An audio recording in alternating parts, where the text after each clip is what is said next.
here, the Frugal Crafter, and today I'm going to show you several different ways that you can bind a book. I got a new toy in the mail this week, something I've wanted for a while. I bought a binding machine, and this is a Combine 75 from General Binding Company, and I ordered it off of mybinding.com. It was $19.95, and shipping was like $15. So for $35, I got a binding machine, and I was pretty happy about that. He said the list price was like $119, so I have no idea why it was such an awesome deal, but there you go, and I bought it. And I'm going to show you some different ways we can bind today. First, I'm going to show you, this is what I made with the comb binding machine. I made this cute little calendar that you can stick photos in as you go. It's one of my favorite Christmas gifts to make for grandparents or parents with young children that want to scrapbook but don't have enough time. They can easily just paste a photo here and there. I'm going to show you how to make this project today, but I'm going to show you other types of binding too. This is a little comb binding I did. I did this with a crocodile, so you don't have to have a binding machine to bind a book together. This cute little album is from and also we can do ring binding, which is just all the supply rings with strings tied on. It's so very easy. Another album from Creative Cuts and More. It's one of their clear albums, which was so much fun to scrapbook a couple years ago because you have all these clear pages that I stamped on the acrylic paint. You kind of see what's on the next page as you go. So that's just your basic ring binding.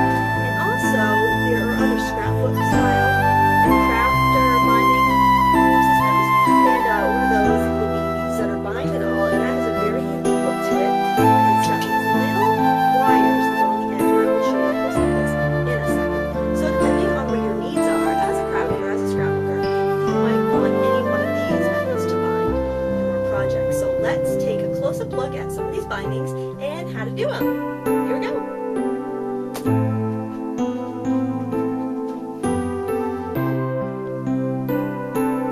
Okay, this is what the binding machine looks like when it is all out and you're ready to use it. Just for the purpose of this video, I'm going to use some pink paper and show you how to punch some binding holes. Now there's a little notch here, and you can tell it what size paper you want to use. There's USA oversized, there's your regular letter, which is the size we're using, and there's also A4, which is about 11.25 inches wide. Now I think if you probably unscrew this little dial from the bottom, you can tell which 12-inch piece of paper here, but for my purposes, I'm going to use the letter size. And you can punch it like this, or you can punch it like this, using the letter size and 8.5 by 11-inch paper. I find they both work, but this binding machine is a lower end model, so it does not have the disengagement pins, so every hole is going to punch. Some of the craft models, like the Cinch, has disengageable wires. That might be some disengagement pins rather, so it doesn't punch certain holes. And that might be something that you would be interested in if you wanted to use smaller books from fewer holes. So this is what we end up with our holes. Now I'm going to show you how easy it is to add a comb binding. I've got some binding combs right here. They're white. I have mostly black or white, but they come in all the different colors of the rainbow. Here you can see a black one and a white one side by side, but you can of course order whatever color you want. Now this is so easy. I'm actually going to bind one of the calendars, and I'm going to show you how to make it in a little bit. So what you want to do is set this binder on the machine so it kind of lays across the pegs. Then you're going to pull it down so that there's these little fingers that come off here. It's going to catch the open part, and you just pull it down, and then you just press the catch back so it keeps it open. So all of these are open, and you are ready to put in whatever it is you want bound. And this is a calendar that I have, kind of a portrait-oriented calendar, because I wanted this to be a present for my mother, my parents, and also my in-laws. And they're older, so I wanted them to have bigger calendar boxes so that they can have a little more space to write or to read. So then you just go, you know what, it's easier to go over the bar. There, I'm going to go over the bar here. It'll be easier for them to read if they're smaller. Honestly, this is the most difficult part, and honestly, I have more trouble doing this when the camera's ready than I ever do when it's not. And I just unlock that, and I let it spring closed. And look at that, it looks so professional. You get a really great look there. Oops, there we go, we're in frame. We've got a really great look there. Now, since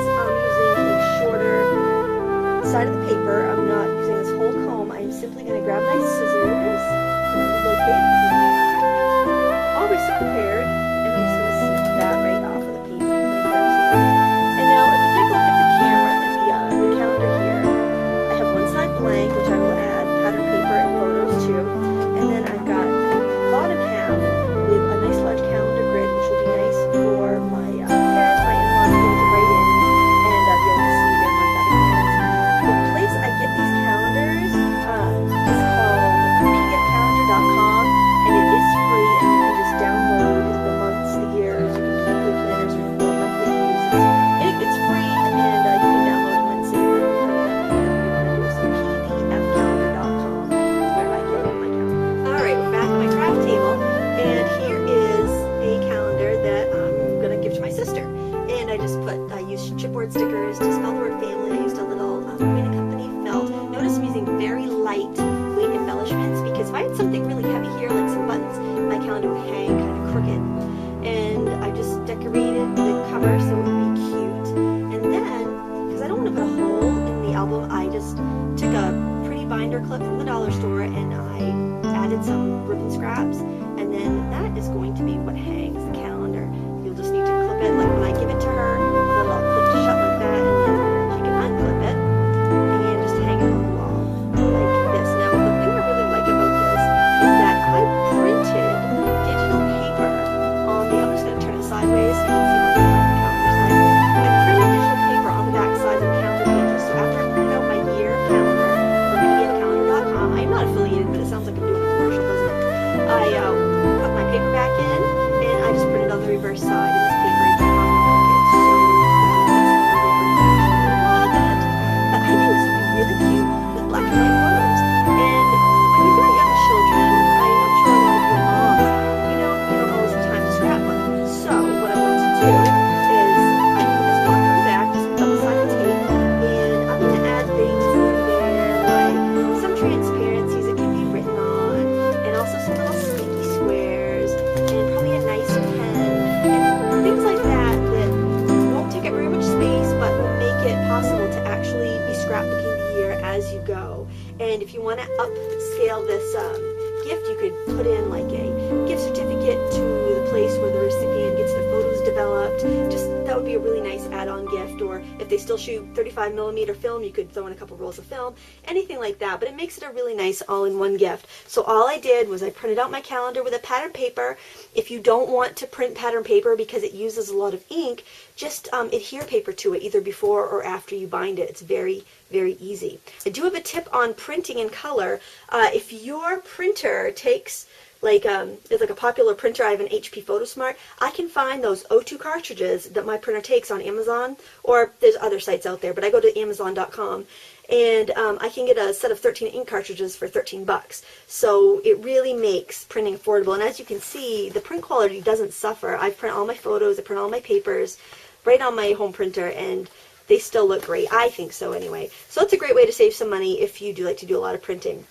Now I wanted to show you some close-ups of other ways to bind, and as I promised I would show you how we can use these using a crocodile. Now I have both crocodiles, but I have to say I like the smaller one better. It's cheaper, and actually I find that I use it 90% of the time. And all you have to do to be able to bind with a crocodile is you want to get a couple clips and hold your paper together. Then you want to take a binding comb, the one you plan to use, and lay it on the edge of your paper where you want to bind it. And then you simply are going to take a pencil. Let's pretend this is a pencil because, I got a marker right here. Look at this. I'm almost prepared today. And you're just going to make a mark wherever your little tines are. I wouldn't use a permanent marker to do this on the real project, but this will show up a lot better on camera. So you go all the way down like that, making your little marks. Then, with it clipped together with binder clips, which I'm not doing right now because I don't have them with me, you're going to take the, you'll notice on your crocodile you have a small hole and you have a large hole. You want to use the large hole. And you can go through probably about 6 sheets of cardstock at a time. And you just want to punch 2 holes. 1, 2, side by side, so it kind of looks like, let me get really close. Maybe if I hold that really close to the camera you can see. There you go. See, it looks kind of like a figure 8. You're going to do that all the way down. Punch once, punch, whoops, I came on out of line, but You get the idea. And then when you're all done, this isn't as easy as using the binding system, but when you're all done, you can just open up these little fingers on the binding comb and slide them through. That's why you want to clip it, because they will want to come apart on you if you don't have them clipped together. So you just take a couple binder clips and clip them securely. You can also use ribbon and just one little hole punch, and that would be easy. The rings work well for mini books, but on a calendar, they're kind of too bulky. I have used rings before, but they don't work as well. But for a cute mini book like this, it gives you, the rings have the advantage of giving you a lot of space. If you can see that, let me just hold that.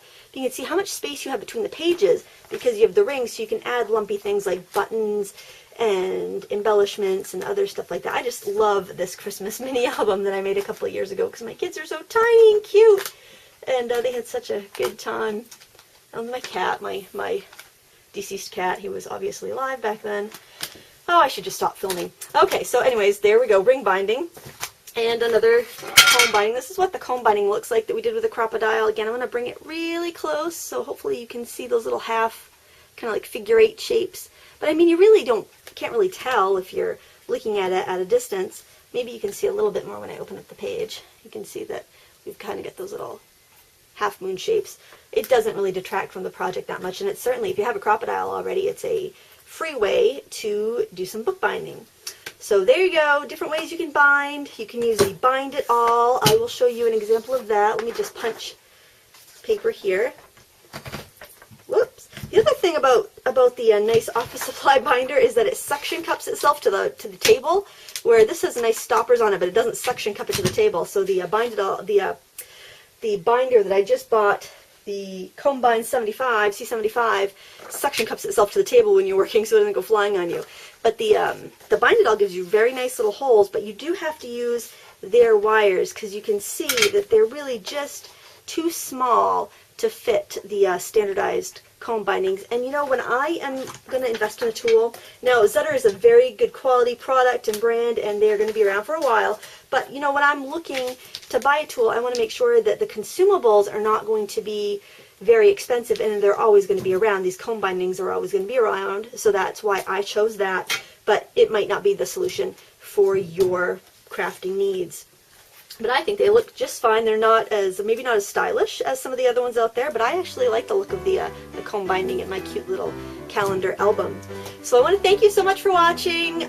Good luck with your bookbinding. If you're looking to make a bookbinding purchase, try out some different binders if you can. If you have friends with a cinch or a Bind It All or an office supply type binding machine, ask them to borrow it, because that's how you're going to make an informed decision.